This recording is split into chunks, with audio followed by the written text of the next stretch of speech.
extremely sorry to disappoint అంటే నేను ఉనికిపోతున్నాను మంచం కింద కూర్చొని ఏడుస్తున్నాను అని అందరూ what ever the media speculating అందరికీ చిన్న డిసప్పాయింట్మెంట్గా ఉండొచ్చు వీడియో.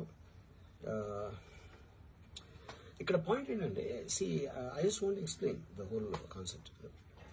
ఇప్పుడు నేను ఆల్మోస్ట్ ఒక 1 year బ్యాక్ ఏదో ట్వీట్స్ పెట్టాను అనే ఎలిగేషన్. ఆ ట్వీట్స్ ఎవరో మనోభావాలు దెబ్బతిన్నాయి. ఇక్కడ విచిత్రం ఏంటంటే 1 year బ్యాక్ పెట్టిన ట్వీట్స్ 4 డిఫరెంట్ ప్లేసెస్లో 4 డిఫరెంట్ జ్యూరిస్డిక్షన్స్లో 4కి ఒకే 3-4 రోజుల వ్యవధిలో వాళ్ళ మనోభావాలు దెబ్బతిన్నాయి. వాళ్ళు ఆ పరంగా కంప్లైంట్ ఇవ్వడం, కేసులు పెట్టడం జరిగింది. ఇక్కడ పాయింట్ 1, ఎవరి మీద అయితే నేను పెట్టానని వాళ్ళు చెప్తున్నారో వాళ్ళకి లేదు, ఎవరో థర్డ్ పార్టీ, అసలు సంబంధం లేని. సో ఆ కాంటెక్స్ట్ లో అసలు ఈ కేసు ఎలాగా, ఈ సెక్షన్స్ ఎలా వర్తిస్తాయి అనేది అప్పుడు ఆబ్వియస్ గా నాకు వచ్చే అనుమానం కానీ, నాకు కానీ నా మనుషులు కానీ, ఇది ఒక పర్సిక్యూషన్ చేయటానికి ఒక పద్ధతి ప్రకారం ఉన్న ఎలవబుల్ లాస్ ని వాడుతున్నారా, లేకపోతే ఇప్పుడు వరల్డ్ ఓవర్ ఒక ఫినామినా ఏం జరుగుతుందంటే పొలిటికల్ పార్టీస్ వాళ్ళు they are weaponising the systems of the police. అది అమెరికాలో జరుగుతుంది, యూరోప్ లో జరుగుతుంది, ఇక్కడ కూడా జరుగుతుంది. అప్పుడు నేను ఏ ఒక్క వ్యక్తిని, ఒక పోలీస్ ఆఫీసర్ని కానీ, ఒక పొలిటికల్ పర్సన్ కానీ నేను బ్లేమ్ చేయట్లేదు.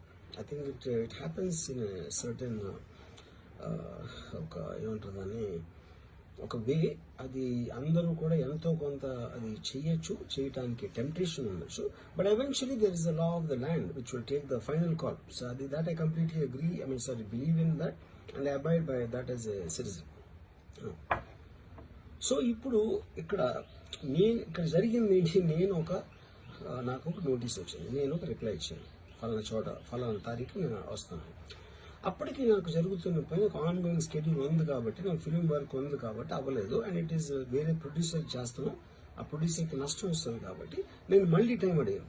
ఇదేంటి కేసు, ఇదేం అర్జెంట్ కేసు అంటే 1 year తర్వాత ట్వీట్ చూసిన అతనికి 1 week లో అన్ని అయిపోవాలనేది ఏమన్నా మీనింగ్ ఉంటుంది అసలు దానికి? So which basically means it is being done for purposes other than the urgency of the case. ఇది అర్జెన్సీ ఆఫ్ ద కేసు అంటే మీరు మర్డర్లు గేడర్లు ఇన్ని జరిగి సంవత్సరాలు తీసుకుని ఆల్మోస్ట్ ఒక 1 year బ్యాక్ ఏదో ట్వీట్స్ పెట్టాను అనే ఎలిగేషన్. ఆ ట్వీట్స్ ఎవరో మనోభావాలు దెబ్బతిన్నాయి. ఇక్కడ విచిత్రం ఏంటంటే 1 year బ్యాక్ పెట్టిన ట్వీట్స్ 4 డిఫరెంట్ ప్లేసెస్లో 4 డిఫరెంట్ జ్యూరిస్డిక్షన్స్లో 4కి ఒకే 3-4 రోజుల వ్యవధిలో వాళ్ళ మనోభావాలు దెబ్బతిన్నాయి. వాళ్ళు ఆ పరంగా కంప్లైంట్ ఇవ్వడం, కేసులు పెట్టడం జరిగింది. ఇక్కడ పాయింట్ 1, ఎవరి మీద అయితే నేను పెట్టానని వాళ్ళు చెప్తున్నారో వాళ్ళకి లేదు, ఎవరో థర్డ్ పార్టీ, అసలు సంబంధం లేని. సో ఆ కాంటెక్స్ట్ లో అసలు ఈ కేసు ఎలాగా, ఈ సెక్షన్స్ ఎలా వర్తిస్తాయి అనేది అప్పుడు ఆబ్వియస్ గా నాకు వచ్చే అనుమానం కానీ, నాకు కానీ నా మనుషులు కానీ, ఇది ఒక పర్సిక్యూషన్ చేయటానికి ఒక పద్ధతి ప్రకారం ఉన్న ఎలవబుల్ లాస్ ని వాడుతున్నారా, లేకపోతే ఇప్పుడు వరల్డ్ ఓవర్ ఒక ఫినామినా ఏం జరుగుతుందంటే పొలిటికల్ పార్టీస్ వాళ్ళు they are weaponising the systems of the police. అది అమెరికాలో జరుగుతుంది, యూరోప్ లో జరుగుతుంది, ఇక్కడ కూడా జరుగుతుంది. అప్పుడు నేను ఏ ఒక్క వ్యక్తిని, ఒక పోలీస్ ఆఫీసర్ని కానీ, ఒక పొలిటికల్ పర్సన్ కానీ నేను బ్లేమ్ చేయట్లేదు. I think it happens in certain ఒక ఏమంటారు దాన్ని, ఒక వే. అది అందరూ కూడా ఎంతో కొంత అది చేయటానికి టెంప్టేషన్ ఉండొచ్చు.